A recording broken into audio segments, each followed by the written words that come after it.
And as we move on, it has brought to my attention that many people today, all over the world, Christians especially, they perish because of lack of knowledge. When I was not born again, when I was not having any relationship with Jesus, I used to go to church because my parents went to church. I went to church. But after I was born again, I had a relationship with Jesus. And that relationship makes all the difference in our life. That relationship is the difference between religion and spirituality. And we see these things in the scriptures today. If you look into the book of Luke, throughout, there is one thing that you see. Jesus was always being attacked and opposed by the Pharisees. They had a group of people called Pharisees and Sadducees. There were two groups of people, just like you have today. Some of them believe in the Holy Spirit. Some people don't believe in the Holy Spirit. They both talk about separation. I don't want to mention names here. Same group of people they were during the time of Jesus. And throughout the book of Luke, you can see Jesus always had problems with these kind of, I would call them religious crooks. They did not know God. They had no relationship with God. But they were always there for everything pertaining to religion. And our church does not stand for that. Our church stands for relationship with Jesus. And we look into Luke 20, you can see the same thing, that they can destroy Jesus. They came to the meetings of Jesus to destroy him, not to know God. Look at verse 19 onwards, we read, the chief priests and the scribes the same hour sought to lay hands on him. They feared the people, for they perceived that he had spoken this parable against them. That means Jesus did speak against the Pharisees and the Sadducees. Why did Jesus do that? So that they would understand and repent. Jesus loved them. Jesus died for all mankind.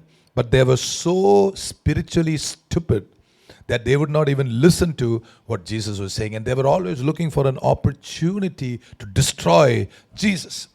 Now verse 20, they watched him and sent forth spies, which should fake themselves just men, that they might take hold of his words, that they might deliver him unto the power and authority of the governor. They're looking for some words. He's saying that word. Jesus, he spoke that word.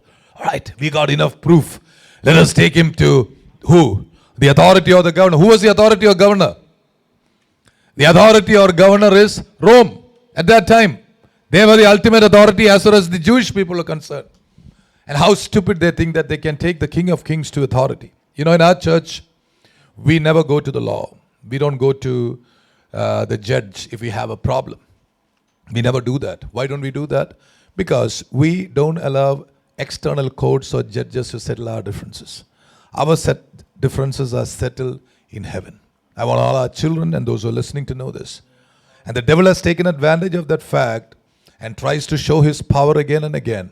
But what Pharisees and Sadducees and demons do not know, God has the final laugh, and somebody said an amen to that. They crucified Jesus, they put him on the cross, they said a lot of things about him. They said this man is born out of wedlock, he's a bastard, he has no business, he's talking all kinds of nonsense, he doesn't belong to that mainstream teachers. They put him on the cross. But on the third day, God laughed. His son came out. And even then, there was an opportunity for the Pharisee and the Sadducees to come to Jesus, come to the early church and say with me, repent. They came to repentance and they also became early disciples. Paul was a man like that. We all know the story of Paul, how he was a Pharisee, how he was part of the Sanhedrin. It was impossible to become a part of the Sanhedrin if you were not married. History says that Paul was married too. But this man was a demon. He had a demon in him before he was born again. He had that spirit of the religion, my religion. And there are people like that today. Church, Sunday, worship, all these things are demonic. And somebody said an amen to that. They have no relationship with God. They are not under the power of God. But our church stands for that which is standing for Jesus. And they watched him and sent forth spies, which should fake themselves just men, that they might take hold of his words, so that they might deliver him unto the power and authority of the governor. They asked him, saying, Master, look at the way they behave. Master, we know that you say and teach rightly. Neither do you accept the person of any, but you teach the way of God truly. You know, these words which the Pharisees spoke, these words are going to stand against them on the day of judgment. You shall be judged by your own words. Always be careful who you speak to, what you speak. These words are being recorded. Is it lawful for us to give tribute to Caesar or no? First question about money. If Jesus said yes, it is okay to give tribute to Caesar, immediately they will say, all right, you are part of the Roman government, you are a spy. If Jesus said no, don't give it to Caesar, immediately they'll go and tell Caesar, you know, this guy is an upstart, better catch him. But look at Jesus our Lord. He perceived their craftiness and said to them, why do you tempt me? Very, very dangerous. Why do you tempt God? Why do you tempt me? The same thing Jesus told the devil, you shall not tempt the Lord your God. Show me a penny. Now he is being kind to them. He is nice to them. Even when he knows that they are out to kill him and destroy him, he is still kind to them. This is one thing I love about Jesus. He says, show me a penny. Now whose image and superscription hath it? They answered and said, Caesar's. And he said to them, render therefore unto Caesar the things which belong to Caesar, and unto God the things which be of God. What an amazing answer. Now you see, they could not take hold of his words before the people. They marveled at his answer and held their peace. One of the characteristics of these kind of people are they're always afraid of what people will say. People's opinion, you know, what will people say? Finally, they fall into that. People's opinion. Now, then came to him certain of the Sadducees, which denied that there is any resurrection, and they asked him, I told you, we have their modern day descendants in a particular group. They don't believe in baptism of the Holy Spirit. I want you to know this group of people. They have the Holy Spirit inside, but they say, what? Baptism of the Holy Spirit? Speaking in tongues? No, it's all over, brother. Those days are over. Don't belong to that. That is fake. You know, that is speaking in tongues is all. It is all demonic. There is a group of people like that. I don't want to mention it. These Sadducees were exactly like them. They never believed in the resurrection or the power of God. Even the other people, I don't know how they expect to be resurrected. But if you don't have the power of resurrection, how do you expect to be resurrected? So the Sadducees, you know, who is talking to Jesus now? They came to him, certain of the Sadducees, which deny that there is any resurrection, and they asked him, saying, Master, this is the question. Moses wrote to us, if any man's brother die having a wife, he die without children, that his brother should take his wife and raise up seed unto his brother. There were therefore 7 brothers, and the first took a wife, died without children. Second took her to wife, and he died childless. Third took her in like manner, the 7 also. They left no children and died. Last of all, the woman died also. Therefore, in the resurrection, whose wife of them is she? For 7 had her to wife. Now, that is a very crooked question again. You know why? Moses in the law gave this to the people of Israel in the old covenant, not the new covenant. In the new covenant, the marriage principle is totally different. Those of you who abide by the laws of the Lord Jesus Christ understand it very clearly. But in the Old Testament, this was a rule. Why did God allow it? God allowed it for a particular reason of sustaining the integrity of the family. But that is the Old Testament. And just want some of you to know, this is the same thing that a certain religion in this world use. They secretly tell their followers, you suffer here in this world, God will give you virgins in heaven. But the Bible says very clearly that in heaven we have no sexual relationship with members of the opposite sex. In heaven, Jesus tells us, the children of this world are given in marriage.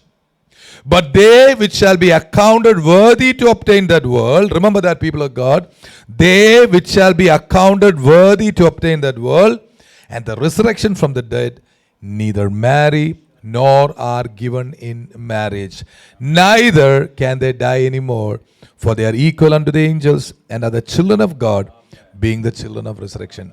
You and I are children of resurrection because we believe in the power of resurrection.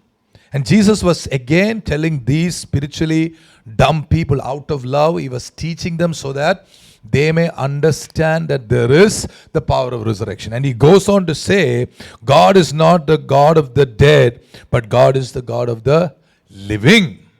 He says in verse 37, now though the dead are raised, even Moses showed at the bush when he called the Lord God of Abraham, and the God of Isaac, and the God of Jacob. Amazing, isn't it? For he is not a God of the dead, but of the living, for all live unto him. Now verse 39, having answered 2 questions, then certain of the scribes answering said, Master, you have well said. And after that they dare not ask him any question at all. I love them. You know why? Because when they are no more questions, they stop there.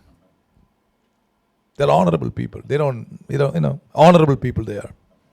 After that, they dare not ask him any question at all. Now Jesus is ready to ask them a question.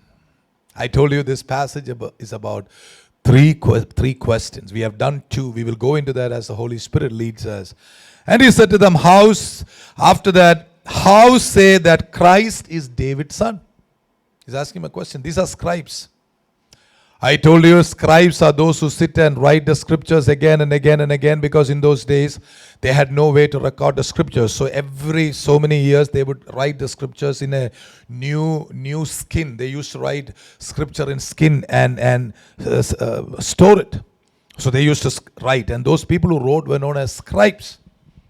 And he wanted them to know that the scriptures is not about the written word, it is about the power of God.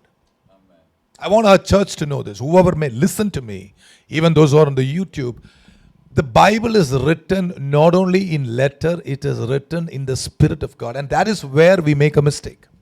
Many people fight, written in the Bible like this. So what? There are so many things not written in the Bible. How do you follow this? How do you follow God? Is it through the written word of God? No. Please understand this. Those who have a relationship with Jesus, they're able to see the scriptures for what it is. And they will never misinterpret the scripture for their own purpose. I want to say that in Malayalam very clearly. സ്വന്തം താല്പര്യങ്ങൾക്ക് വേണ്ടി ദൈവവചനത്തെ വളച്ചൊടിക്കുന്നവന് ക്രിസ്തുവിന്റെ ആത്മാവിനെ കുറിച്ച് അറിഞ്ഞുകൂടാ. I can stand here and say so many things. But God need not stand with me. God stands with the scriptures. And how do I know what is a scripture and what is not a scripture? By the Spirit that is in me. And the Spirit of God always gives you the power of resurrection. And from there, I want to take you to a place and come back. Turn with me to Matthew 25, where Jesus tells us a story of the coming of the Lord. You remember that, brothers and sisters? Matthew 25:1. Then shall the kingdom of heaven be likened unto 10 virgins, which took their lamps and went forth to meet the bridegroom. Now 5 of them were wise, and 5 were foolish. They that were foolish took their lamps, took no oil with them, but the wise took oil in their vessels with their lamps. While the bridegroom tarried, they all slumbered and slept. And at midnight there was a cry made, Behold, the bridegroom comes, go ye to meet him. Now listen, then all those virgins, 10 of them arose, trimmed their lamps. Those lamps talk about the Spirit of God in you. Let me say that again for Revelation, that talks about the Spirit of God in a born-again child of God. We all have a new spirit when we are born again. We have a new heart and a new spirit. And that lamp which they are trimming up talks about your inner man, your lamp. And the foolish said unto the wise, Give us your oil, for our lamps are gone out.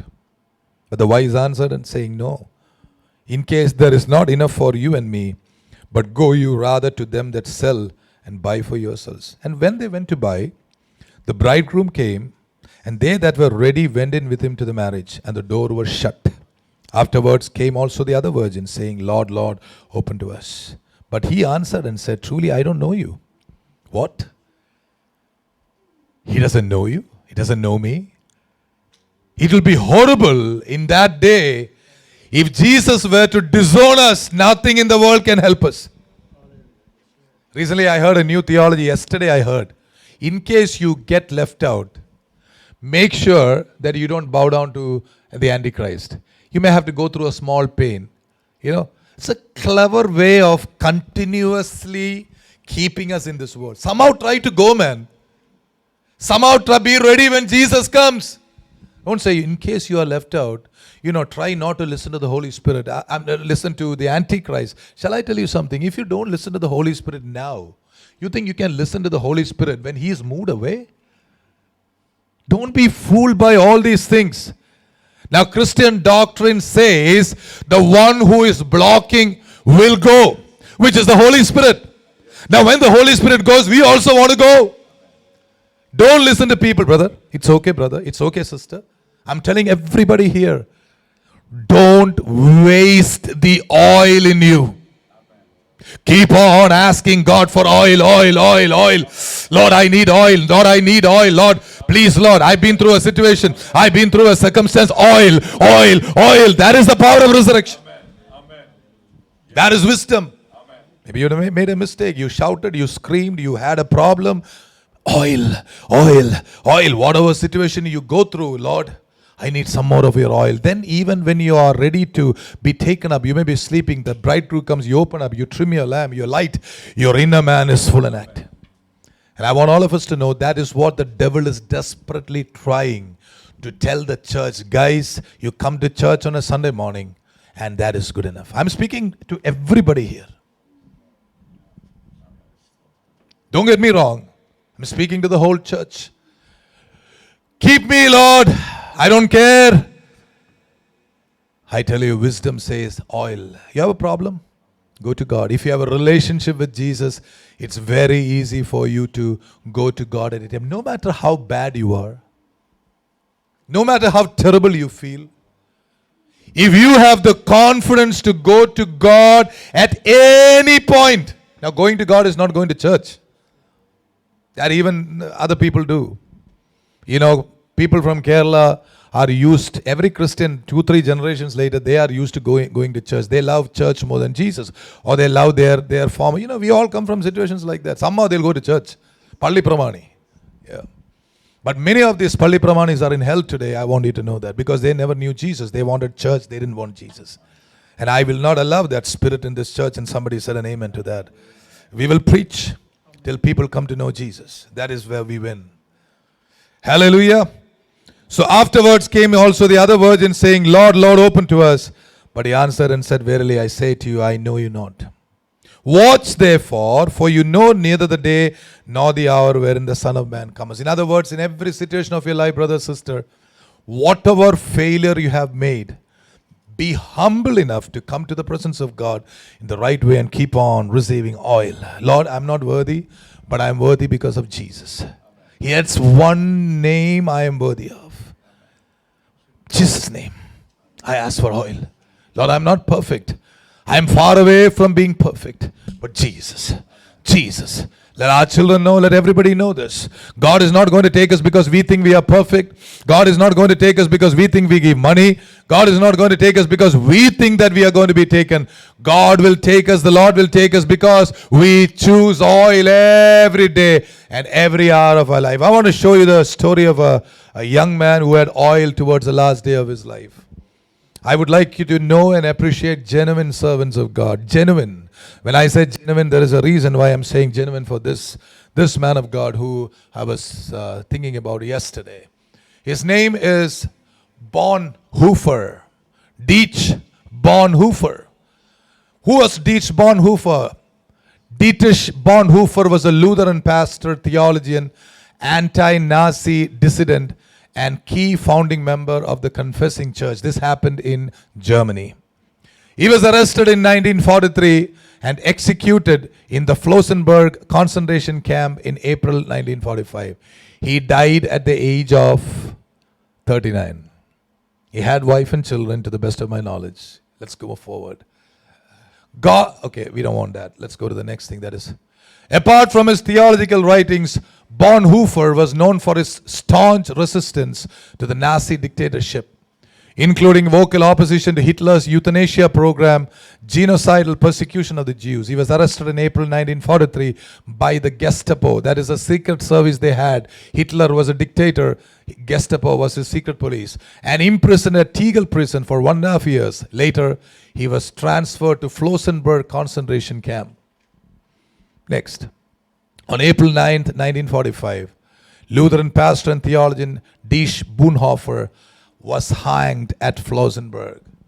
Only days before the American liberation of the POW, the prisoners of war camp, the last words of the brilliant and courageous 39-year-old opponent of Nazism were, "This is the end for me, the beginning of life."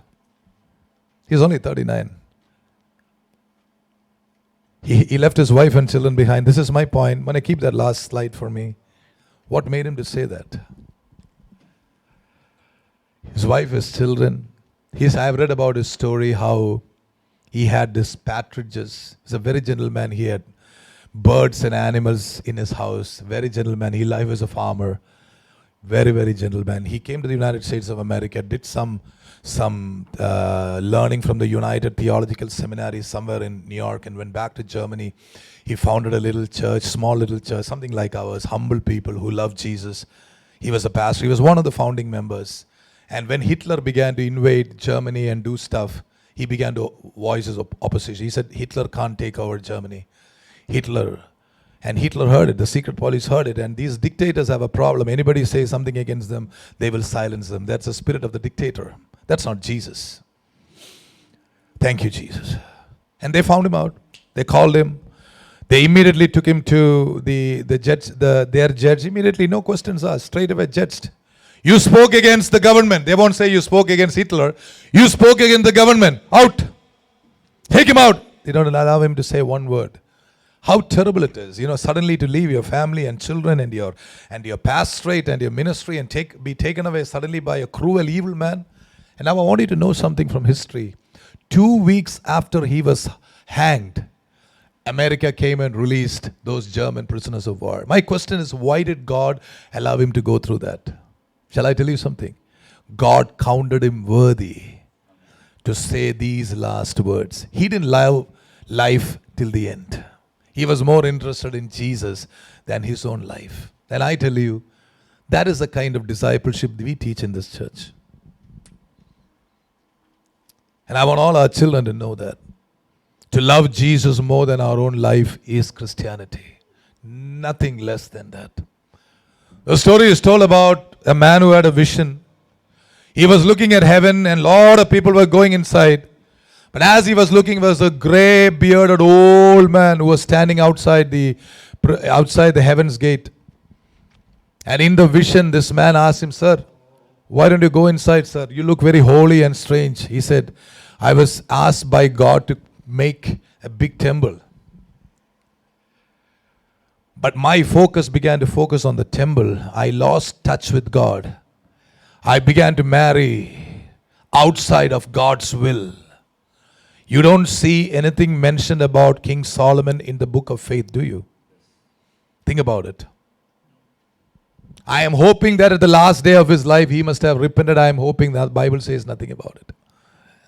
A young man that God loved so much in the beginning of his life, David's and Bathsheba's son was so loved by God. What happened to Solomon? People of God, we shall love nothing more than Jesus. Let it be anything. Let us not make the mistakes other Christians before us have made. You and I come from a community, Kerala, Malayali people. We are more interested, any Orthodox or any church system. We are more interested in churchianity, achans, bishops, pastor, sender pastor. I tell you, come out of that. Genuine separation is leave all these things and cling to Jesus. That's a picture of Dietrich Bonhoeffer. You can put it off. That is the difference between the spirit of Jesus and the spirit of the Pharisee and the Sadducee. That is the constant battle that Jesus had all the days of his life. I am pressing on the upward way. New heights I'm gaining every day. Still praying as I am onward bound. Lord, plant my feet on higher ground. As we sing that song, we'll continue to minister to you. But as we sing that song, I tell you, my brothers and sisters, do not be blinded by anything. We are disciples of Jesus. Let us move forward into the new year as disciples of Jesus. This song is an old hymn written by a person who loved Jesus so much. And I pray this will be our song too. We'll continue to preach the word of God. Pastors, I want you to speak in tongues and praise God. I'm pressing on the upward way, new heights I'm gaining every day, still praying as I'm onward bound. Lord, plant my feet on higher ground. Lord, lift me up and let me stand by faith on heaven's stable land, a higher place than I have found.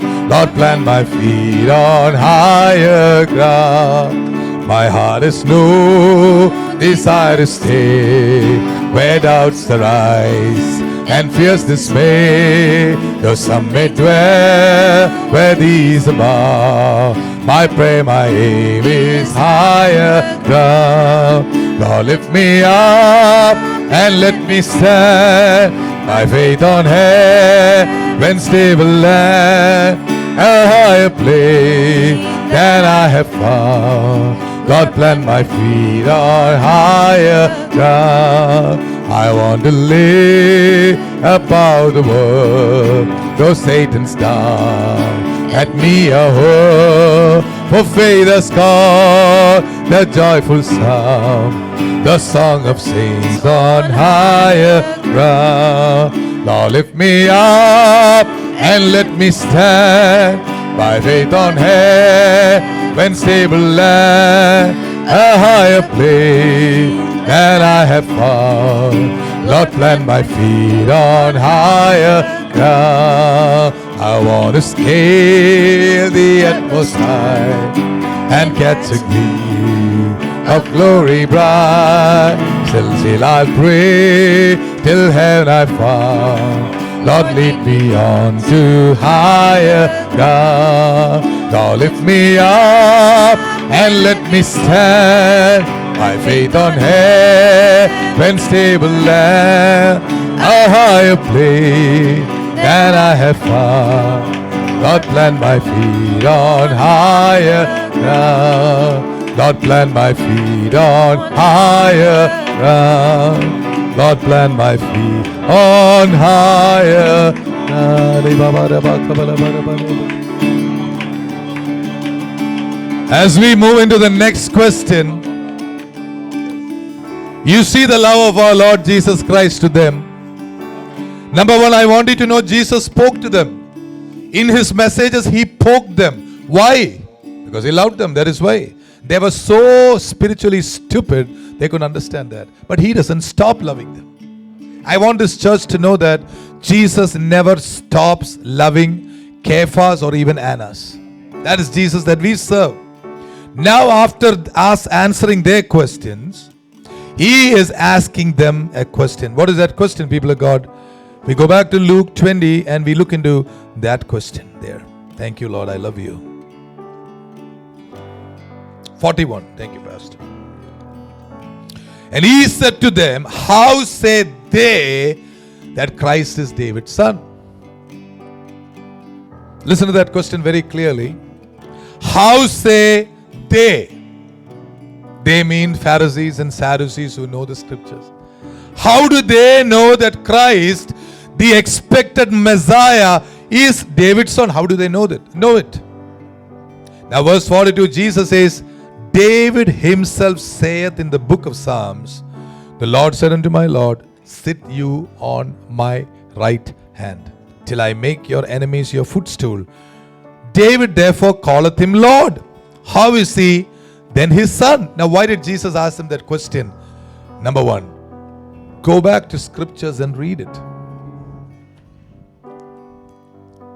I want to tell all of you young children, all of you here, you see, when you constantly come to church, you're part of a group, you are more interested in the routine of the church than the scriptures. Don't be. Get into the scriptures. Read the Bible. Pray. God will show you the scriptures. Otherwise, in your generation, you will just be like these Pharisees. That is what is happening all over the world. One generation comes with signs and wonders, and there is a lot of power of God, release of God. Another generation comes. Yes, I know our forefathers were like this. Our forefathers were like this. No, read the scriptures. Godly tradition is good. If you have a father and a mother who pray, if you see your parents crying with tears, it's a good thing to follow. But then go to the scripture. The scriptures, my dear, are more important than human tradition. Hallelujah. Praise God. I want to tell you a story about how traditions come into being. This is a story told about a man. He was sitting with some of his disciples. He had a cat. It was a pet cat. So every time this man would come with his disciples and talk to them, this cat would try to make problems. So what did he do? He took a big basket, put it over the cat. So those who began to come into the meeting later and later saw one thing. When the meeting is about to start, the cat will be there. The man will take the cat, put that basket over the cat. This is all they see. Now after some time, this man died. The next man came. So he had sense, because he was walking this man. He knew why the basket was kept there. Over a period of time, new people began to come. They said, we don't feel comfortable if we didn't see the basket there. So they started to shout for basket. They said, every time we come for the meeting, there should be a basket there. But the people who knew the master said, the basket is kept there only for a reason. The cat has died. The master is dead. You don't need it anymore. But there were two kind of people in that group. People who are standing for the basket, people who are not for the basket. The basket walas and the non-basket walas. They began to shout and scream and fight. My dear beloved children of the next generation, you are seeing Shiju uncle standing here today wearing a long cloak. What? Is there any spiritual this thing to it? Tomorrow Darren begins to speak. Darren knows he doesn't have to wear all this for the power of God to come. He can wear any cloth he wants. But if you don't have the Spirit of God, to become a preacher, I must have two clocks. And it should all be in black. And the preacher should have the daughter here all the time with the guitar. Then only worship will come. And sadly, there are people like that. Do not, my brothers and sisters, do not belong to them. Come out of them. Amen. Come out, come out, come out. Because your master loves you. So who cares if there is a basket or not? People of God, be sensible. That is why in His love, Jesus told them, guys, let me ask you a very tough question. Why do they call Christ the Son of David? Number one, why did they tell that? Because their understanding of the coming Messiah was a king in the flesh. Here comes the Messiah, like David, son of David. He must be greater than David. He's going to destroy the Roman government. He's going to come and take over the whole world. He's going to rule, and we the people are going to be with him. Wrong understanding. Jesus was slowly telling them, guys, you don't know the scriptures. Go back home and learn the scriptures. What a wonderful personality Jesus was. Hallelujah. Praise God. 3 questions. Question number 1, about money. Question number 2, about the law. 2 questions asked by them to Jesus. 1 question back to them. I don't see anybody answering it. I want to tell you, 90% of Christians don't have answers today. Yesterday night I had a vision and a dream about churches all over. And you know what I saw? Sadly, I saw a bed. The Lord showed me a bed. Sick people. They don't want the scriptures. They don't want the power of God. They just want something. But this church, we choose to be different. As we continue to go through the final parts of the scripture which I read, then in the audience of all the people, He said unto His disciples, listen to that carefully. He didn't speak to everybody. They were all sitting there, but he specifically spoke to his disciples. He specifically spoke to his disciples. And what did he tell them? Beware of the scribes, which desire to walk in long robes, love greetings in the market, and the highest seats in the synagogues, and the chief rooms at feasts. The next thing, they devour widows' houses, and for a show make long prayers. Now he says, the same shall receive greater damnation. He wasn't afraid of them. Told them straight on the face, you're going to hell, man. I don't know, you're going to hell straight away. I don't care what you think about me. That is the Jesus that we serve. And based on that, for the salvation and edification of this church, I want to take you to 2 Timothy chapter 3, verses 1 to 5. And I would like you to take wisdom from this and be set free from a lot of problems that many of us may be going through. We may not know that we are going through these problems. We may have a form of godliness, but my brother, my sister, we may be denying the power of God. Let me read that for you.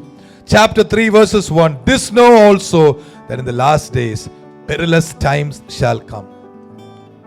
For men shall be lovers of their own selves, covetous, boasters, proud, blasphemers, disobedient to parents, unthankful, unholy, without natural affection, truce breakers, false accusers, incontinent, fierce, despisers of those that are good, traitors, heady, high-minded, lovers of pleasure more than lovers of God. Now verse 5, with all these things, they also have a form of godliness.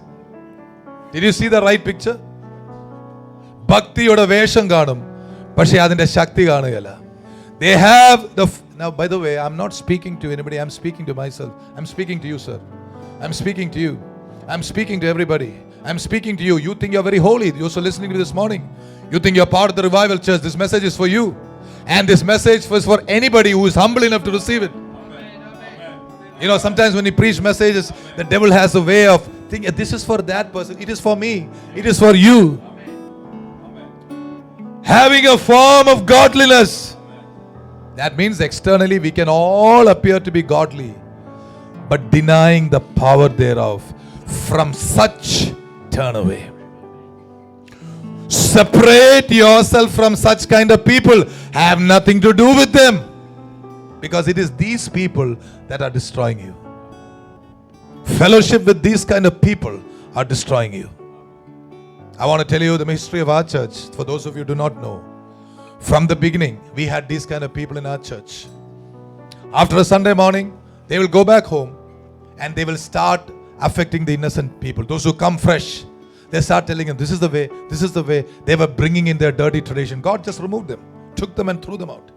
Because we are interested in a church which is getting ready for the coming of the Lord. Because they were not willing to repent. Jesus says, what should I do with people who don't want to repent? If we don't change our ways, God is not going to take us anywhere.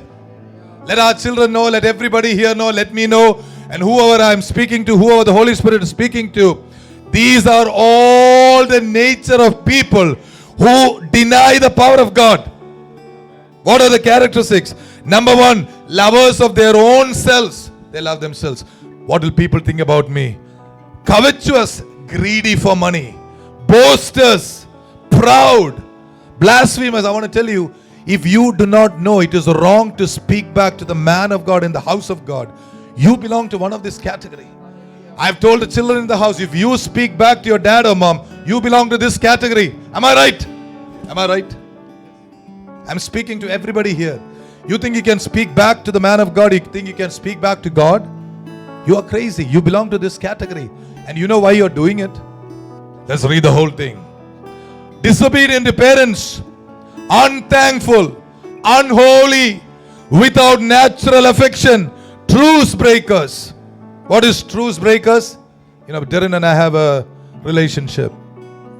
I do something that he doesn't like. He come and tell me, Shiju uncle, I don't think maybe you should do like that. Maybe you should do like this. Okay, let's talk about it, Darren. Let's pray about it. Others need not know. Let's talk about it. That's done. Finished. He doesn't have to feel bad about it. Something between us. Keep it like that. The Bible says very clearly, there are so many ways in which a man or a woman can get reconciled in the house of God. But whoever resists it, they will answer for it themselves. Because why? Because they're heady, they think too highly of themselves. They think they know something when they know nothing. They may be going straight to hell. That is why we preach this honest messages straight on the face. And I'm preaching not only to people here, I'm preaching to anybody who wants to listen. Now tell me, if you preach grace without the fear of God, nothing is going to happen.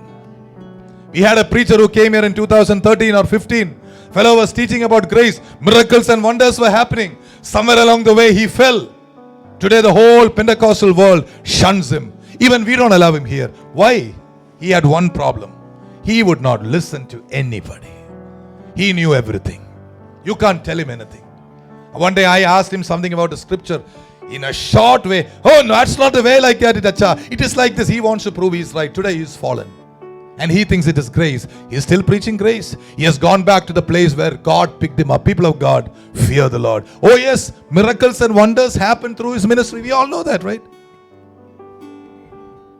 Let us fear God. Without natural affection, truce breakers, false accusers. You don't find fault with people without really knowing what is going on. Incontinent, fierce, despisers of those that are good, traitors, heady, high-minded, lovers of pleasures more than lovers of God.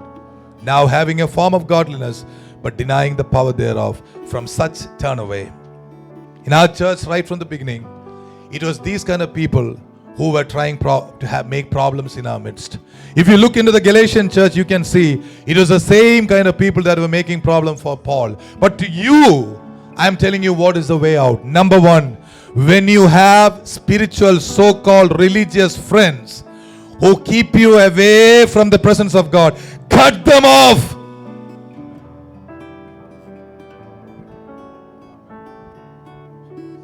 You listen to a man or a woman, you go to your workplace.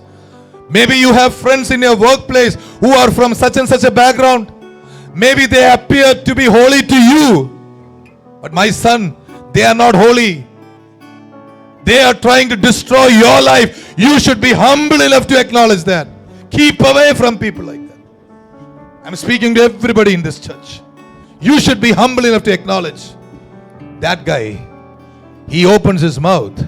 He's speaking against it. It's not good for me.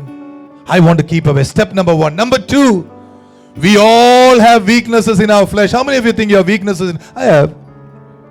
How do we overcome it? Every time you have a weakness, open your mouth and say, Lord, I need your power. I need the power of resurrection, Jesus.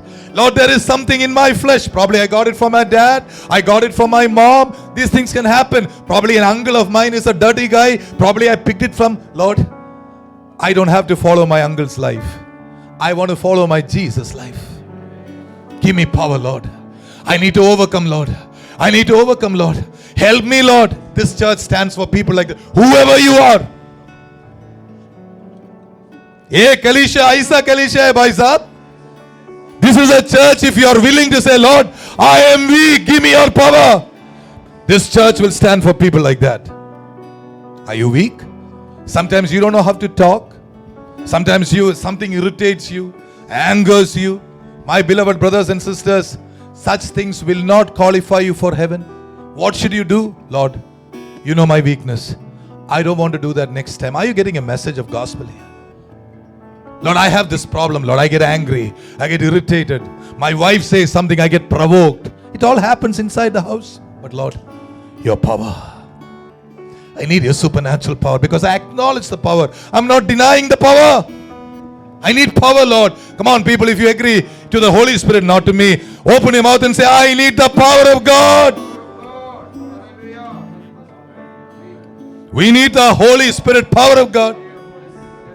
We need a new spirit. I told you last week about pastors who were caught in pornography. You may be surprised. I think of the flock. You must have heard of pastors running away, leading a promiscuous life. What about the flock? You must have heard of pastors swindling money. What about the flock?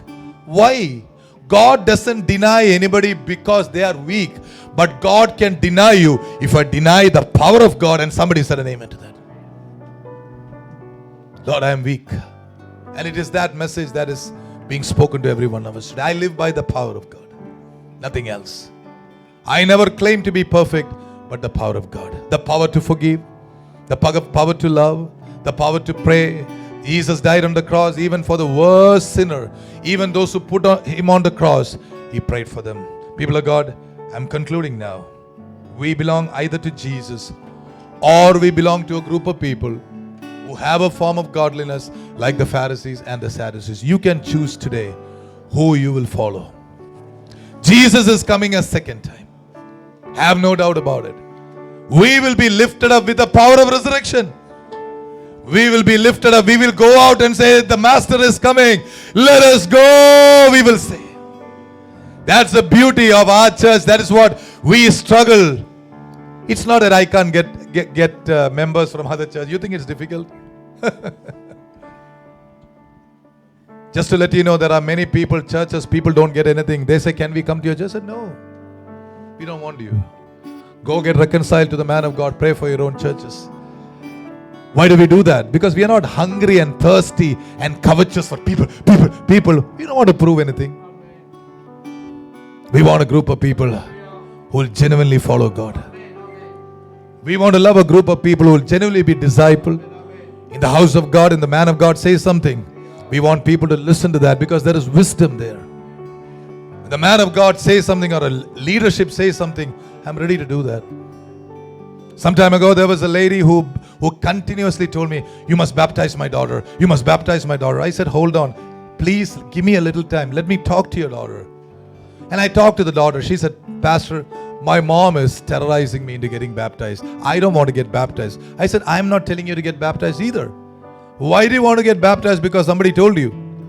I said, when you're ready, come and tell me. She went to college. 2 years later, she came and told me by herself, Uncle, I'm ready for baptism. Then we baptized her. People of God, this is a relationship. This is not about anything else. I call you today. We're going to pray and ask God to release